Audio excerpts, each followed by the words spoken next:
People think of abuse, they often equate it to physical violence, but that isn't where abuse starts or ends.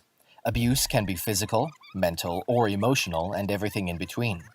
It is important to understand what constitutes as abuse and what you can do about it if you come to the realization that you are being abused.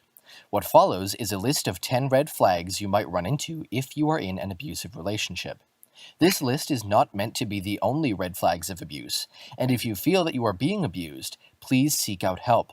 There will be a short list of resources in the description for this video. Number 1. Controlling behavior. In many abusive relationships, the abuser will want to control every aspect of their victim's life.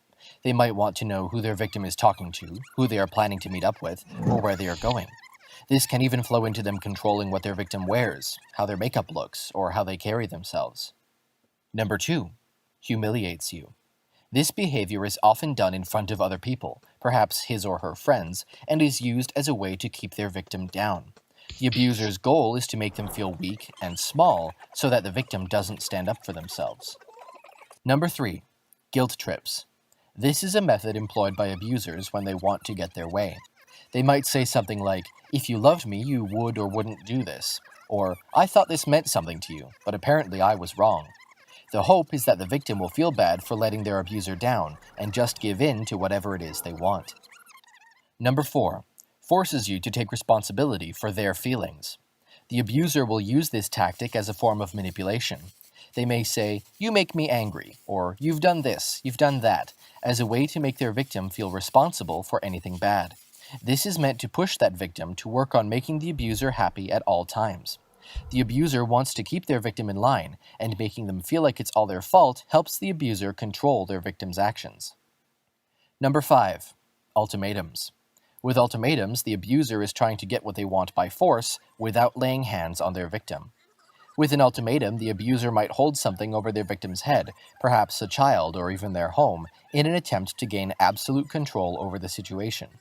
The abuser might say something like, "If you go out with your friends, I'll take away your credit cards," or "If you leave me, I'll kill myself." Number 6. Physical violence.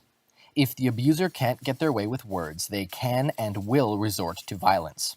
This can start off as small things like holding their victim's arms during an argument and lead up to completely beating their victim or even killing them. Hitting, choking, tripping, pushing, or throwing things are all forms of physical violence in a relationship. Number 7. A bad temper. The abuser might have a short fuse or just blow up over something that doesn't look like a big deal to anyone else. This isn't just a symptom of having anger issues, it is also yet another form of manipulation. The goal of this is to scare the victim into being subservient and obedient by doing anything they can to stop their abuser from getting angry. Number 8. Forces you to do things you don't want to do. This can mean anything from making you go to the movies when you'd rather stay home, to making you do something physically that you don't want to do. It is another way for the abuser to gain control over their victim. Some might even find pleasure in watching their victim feel uncomfortable. Number 9. Constantly checks up on you. An abuser might employ this as a way of keeping their victim in line. They may demand that their victim text them at certain intervals while they are out, and can even request that the victim send specific pictures, like them holding up a peace sign or a selfie with the friend they said they were with. Number 10. Picking a fight. An abuser might do this to test your limits. They will want to know how far they can take a fight and see what all you might be willing to apologize for. They won't take responsibility for anything and will instead make you feel as if it was all your fault. Once the fight is over, they may forgive you right away, or they may keep up a cold facade to see what you might do to win back their favor. If you feel like you might be in an